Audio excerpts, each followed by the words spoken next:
এত বছর যাবৎ এরকম একটা রাস্তা বেহাল অবস্থায় পড়ে রয়েছে। রাইতে আঙ্গনে বড় বড় গাড়ি ঢোকে, ইটবালু ট্রাক ঢোকে, দুই কামগুলো টাচি 8-10 বছর ধরে আমরা যাওয়ার অনেক মানুষ দুর্ঘটনা যাচ্ছে। রাস্তার কারণে ভাড়াটিয়াও আসে না, ঠিক আছে, বাড়ি কইরা তারা বিপদে আছে, আমরাও বিপদে আছি।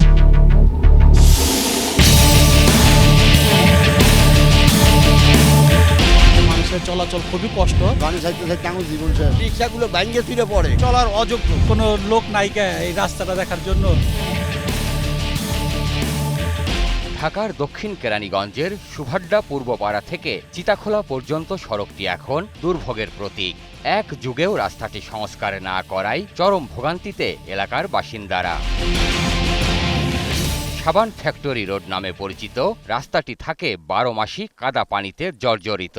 সড়কটি এলাকাবাসীর কাছে যেন এক অভিশাপ। এত বছর যাবৎ এরকম একটা রাস্তা বেহাল অবস্থায় পড়ে রয়েছে। রাইতে আঙ্গনে বড় বড় গাড়ি ঢোকে, ইটবালু ট্রাক ঢোকে, দুই কামগুলো টাচি 8-10 বছর ধরে আমরা যাওয়ার অনেক মানুষ দুর্ঘটনা যাচ্ছে। রাস্তার কারণে ভাড়াটিয়াও আসে না, ঠিক আছে, বাড়ি কইরা তারা বিপদে আছে, আমরাও বিপদে আছি। সংস্কারের অভাবে রাস্তাটির এমন বেহাল দশা যে এলাকার লোকজন বলছেন এটি এখন আর রাস্তা নয়, হয়ে পড়েছে মরণ ফাঁদ। এই অবস্থায় আমাদের অফিস যাইতে হইতেছে, এই অবস্থায় আমাদের সব কথা যাইতে হইতেছে, কিছু করার নেই। চলাচল করতে গিয়ে অনেক মানুষ ইনজুরি হয়েছে, কেউ মাজায় ব্যথায় ভুগতেছে, কেউ হার্টের সমস্যায় ভুগতেছে, কেউ বা বাচ্চা কাচ্চা স্কুলে যাওয়াই বন্ধ করে দিছে। হাসপাতালে যেতে পারি না, চলাচল করতে পারি না, মানুষজন চলতে পারে না। পিচ উঠে যাওয়ায় বেশিরভাগ অংশ এখন পরিণত হয়েছে মাটির রাস্তায়। সামান্য বৃষ্টিতে ছোট বড় গর্তগুলো রূপ নেয় ডোবায়। এই রাস্তাটার কাইডায় ইটের রাস্তাটা বানাই দিছে। এই ইট বহাইয়া আরো আমাদেরকে এমন ক্ষতিগ্রস্ত করছে, এলাকার মানুষগুলা এত দুর্ভোগে তা বলার কথা না। একটু পানি আসলেই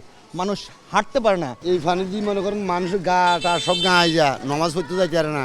এই রাস্তা দিয়ে প্রতিদিন ঝুঁকি নিয়ে চলাচল করে হাজার হাজার মানুষ ও যানবাহন। ভাঙাচোরা রাস্তার কারণে দুর্ঘটনা যেন নিয়তি হয়ে দাঁড়িয়েছে। মানুষ হাইটে যাওয়ারও কোনো ব্যবস্থা নাই, রিক্সাতে যাবে তারও কোনো নাই। সুস্থ লোক যদি এই রাস্তা দিয়ে রিক্সায় যায় অসুস্থ হয়ে যায়। কোনো প্রেগনেন্ট মহিলা জানা নেওয়া কোনো সম্ভবই না কোনোদিন আমরা গাড়িতে কইরা। রাস্তায় ডেলিভারি হয়ে যায় এই অবস্থা। বাচ্চা কাচ্চা নিয়ে ট্রাভেল করতে অনেক সমস্যা হয়, অফিসে যাতায়াত করতে সমস্যা হয়, অনেক কষ্ট হয়, এই রাস্তার ভোগান্তি অনেক। আমরা যারা ব্যবসা বাণিজ্য করতেছি আমাদের জন্য অনেক কষ্ট ভোগান্তি হইতেছে। আত্মীয় স্বজন এই জায়গায় আসে না আমাদের রাস্তার জন্য। যে কাদা যে মাটি, এর জন্য লোকজন আসতে পারে না, কাস্টমার আসতে পারে না, বেচা কিনেও আমাদের কম। কাদাপানি ও গর্তের জন্য যানবাহনগুলো মাঝে মধ্যেই আটকে যায় রাস্তায়, তৈরি হয় যানজট। প্যাসেঞ্জার ওঠে না, এত খারাপ রাস্তা, গাড়ি চালাইতে গিয়ে গাড়ি পল্টি খায়, মানুষে জাকিয়ে মাজা গোজা ভাঙ্গা জায়গা। শিক্ষার্থীদের জন্য এই রাস্তায় যাতায়াত রীতিমতো যুদ্ধের শামিল, আর অসুস্থ ও বয়স্কদের জন্য যেন মৃত্যুকূপ। একটা ডেলিভারি রুগী এখান দিয়ে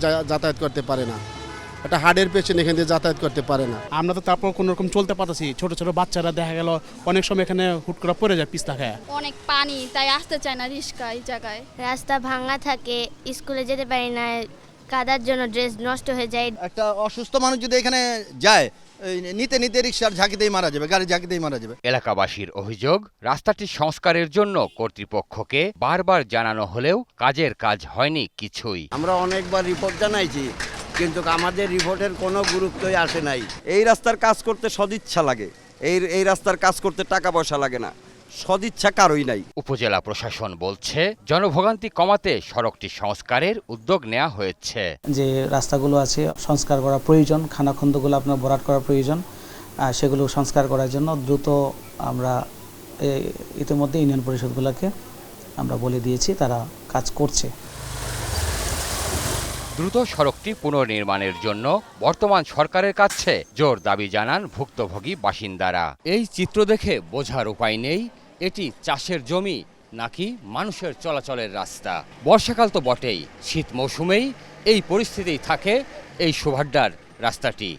এতে করে 12 মাসই ভোগান্তি পোহাতে হচ্ছে সুভাড্ডা এলাকার বাসিন্দাদের। প্রিয় দর্শক, আপনাদের দুর্ভোগ দুর্দশার চিত্র তুলে ধরতে চাই 21 টেলিভিশন। আপনাদের যে কোনো ভোগান্তির কথা জানাতে ফোন করুন এই নম্বরে। তথ্য পাঠাতে পারেন হোয়াটসঅ্যাপ এবং ইমেইলেও। সঙ্গে থাকবো আমি সঞ্জয় অধিকারী আর 21 টিম। সবসময় আপনাদের পাশে আছে 21 টেলিভিশন।